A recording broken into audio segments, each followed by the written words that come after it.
So what are we doing in this video, Cindy? We're going to look at the reality of actually sailing in the Mediterranean. Yep. If you want to be a liveaboard, then hop aboard. That's it. That'll do.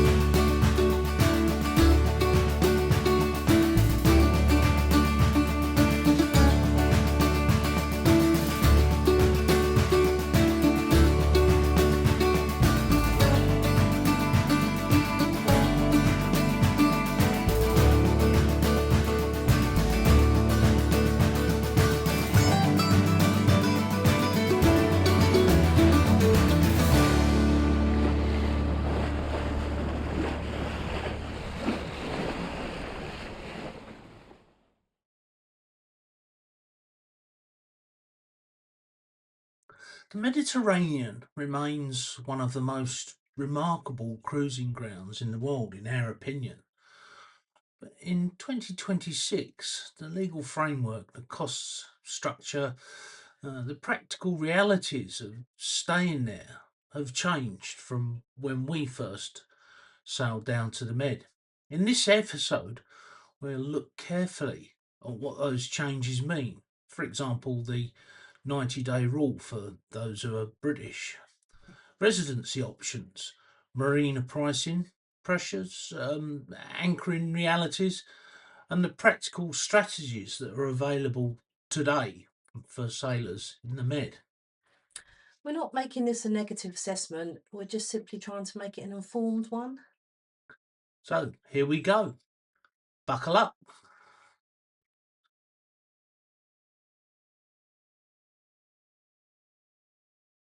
If you hold a non-EU passport, for example British, American, Canadian, Australian, you may spend 90 days in any rolling 180-day period within the Schengen area, which makes up Europe. The key word is rolling. Each day spent inside the Schengen area looks back at the previous 180 days. Leaving for a short period does not reset the allowance, as many people think it possibly does. Since Brexit, UK passport holders are treated as third country nationals under EU law. Time spent in Gibraltar also now counts towards your Schengen allowance. In practical terms, this means that Spain, France, Italy, Slovenia, Croatia, Greece, and even Malta all operate under the 90-day rule, although there are some exceptions, let's say, in Malta, but we suspect that these are going to disappear soon. Turkey, Tunisia, Montenegro, Albania, and Cyprus operate under separate entry systems. We'll talk about those in a minute. If you hold an EU passport, for example, Irish, these restrictions do not apply in the same way.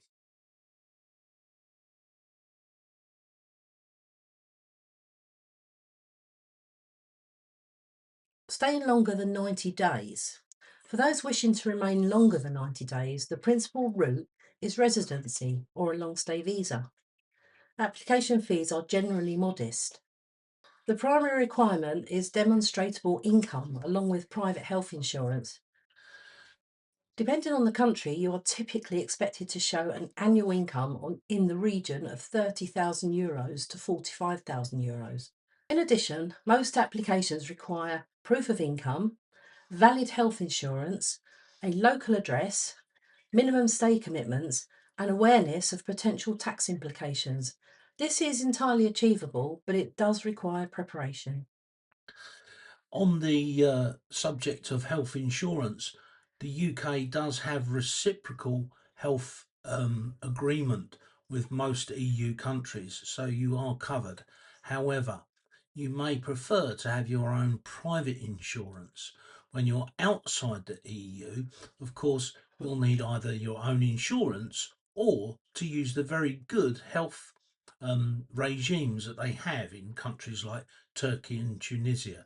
Don't be put off by what you see in the news about Turkish teeth, etc. The Turkish, Tunisian, and Cyprus health systems are very good.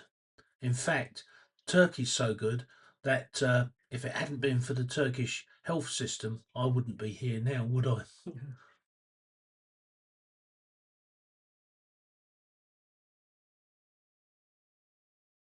So let's talk in section 3 about marina availability and cost pressures. Now, we've just done a costing exercise and we have 7 quotes across Europe and not in Europe.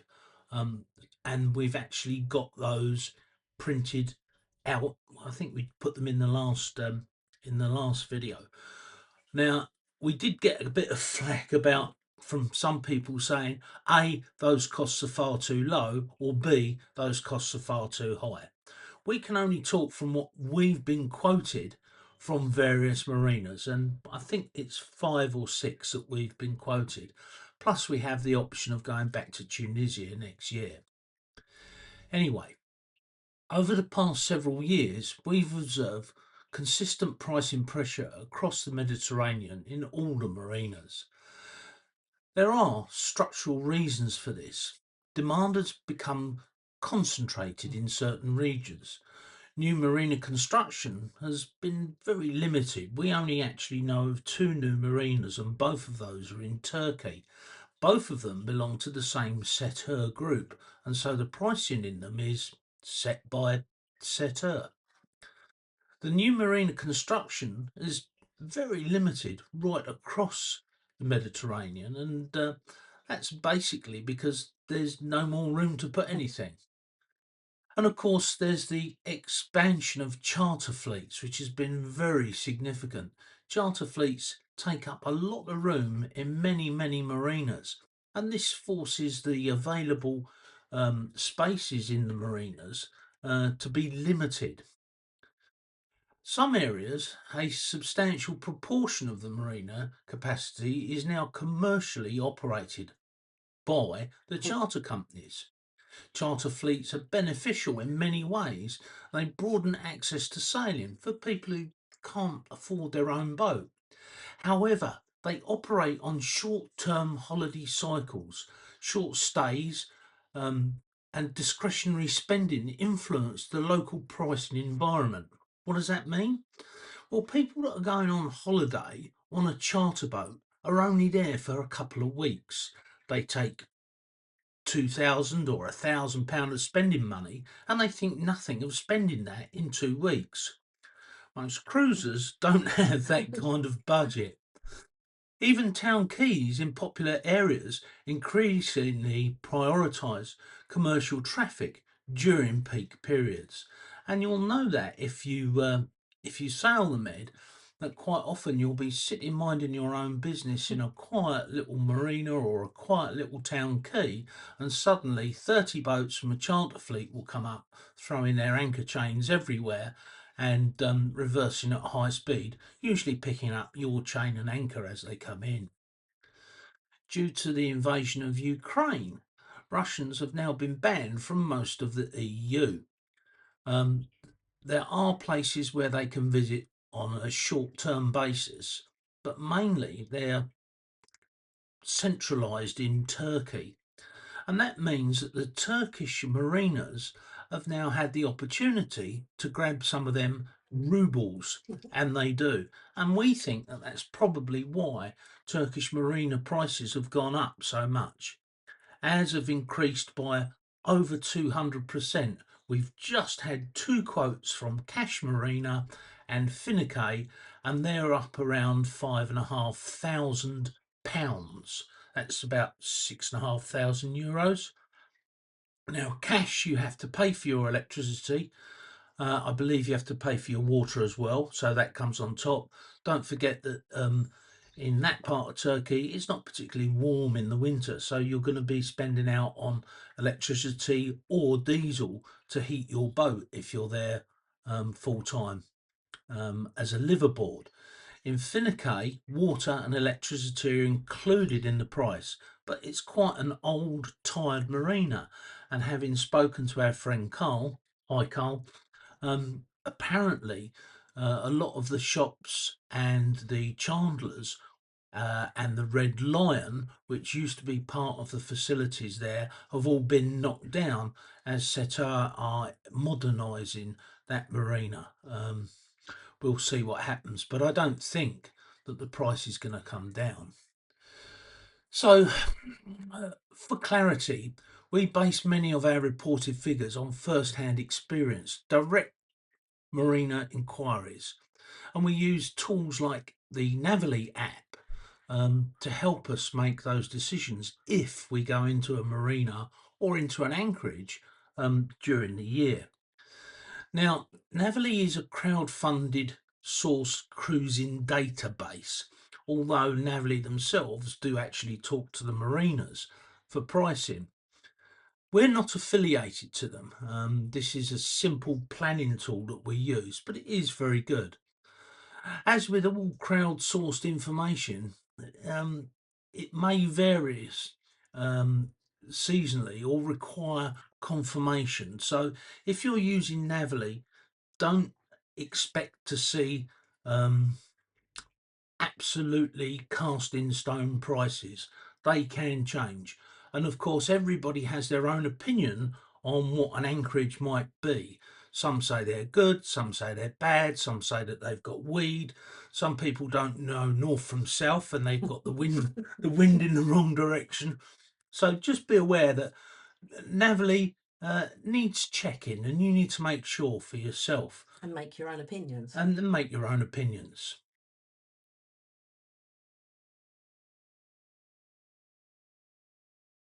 Anchoring reality. Historically, anchoring provided a meaningful cost offset for us liveaboards. Increasingly, managed mooring fields have been introduced in prime anchorages. In some locations, these can range between 30 and €50 a night. This is not necessarily negative, but it alters the traditional cruising budget model.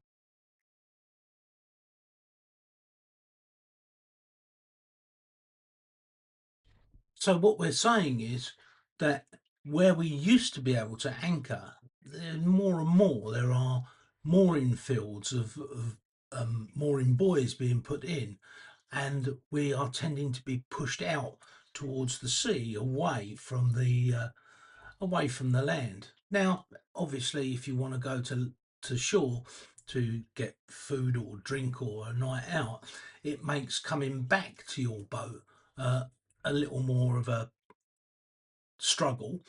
Also, that the further out you go from the shore, the less protected you tend to be, and you can end up rocking and rolling all night long.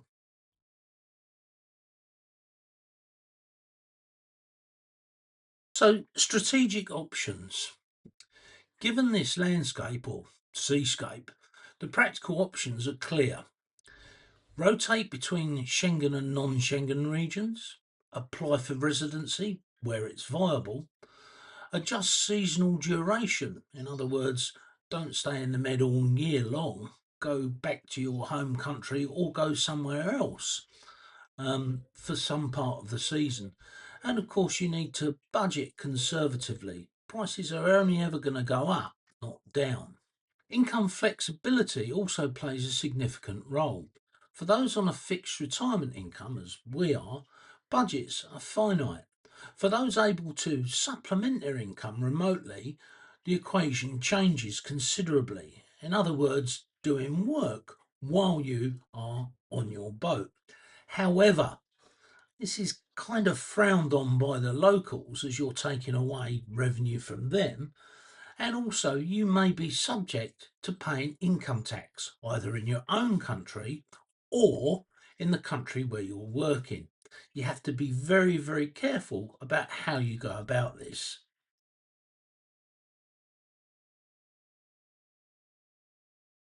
However, the Mediterranean remains exceptional.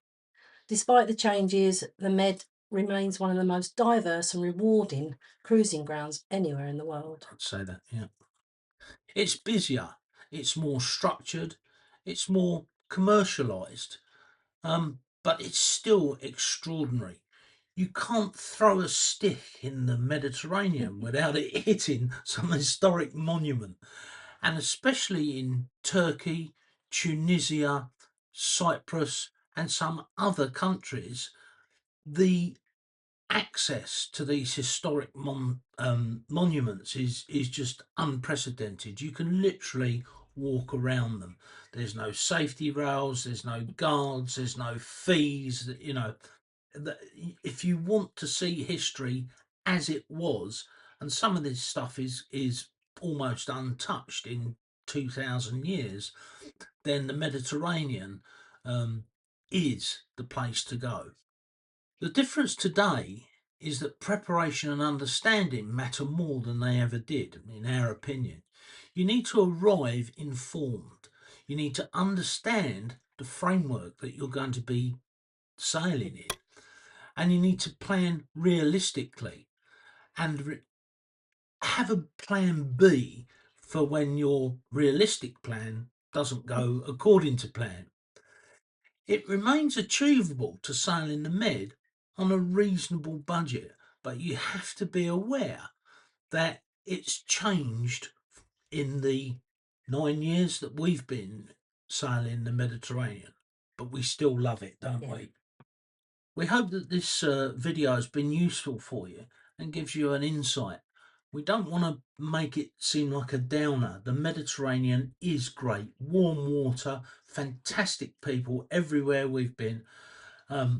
It's been 9 years for It's a us. awesome. It's been a blast. So don't take it that we are dissing the Mediterranean. We're not. But you have to be realistic. Now, don't forget to give this video a like, subscribe, hit that bell so that you get notifications, and put something in the comments. We love reading the comments, whether they're good or bad. A big thank you to our patrons who have already watched this video. And don't forget that if you become a patron, you get advert-free access to our videos and you get some special stuff that we don't put on YouTube as well. That's about it, isn't it, madam? Thanks for watching, guys. Sail safe. Bye. Bye.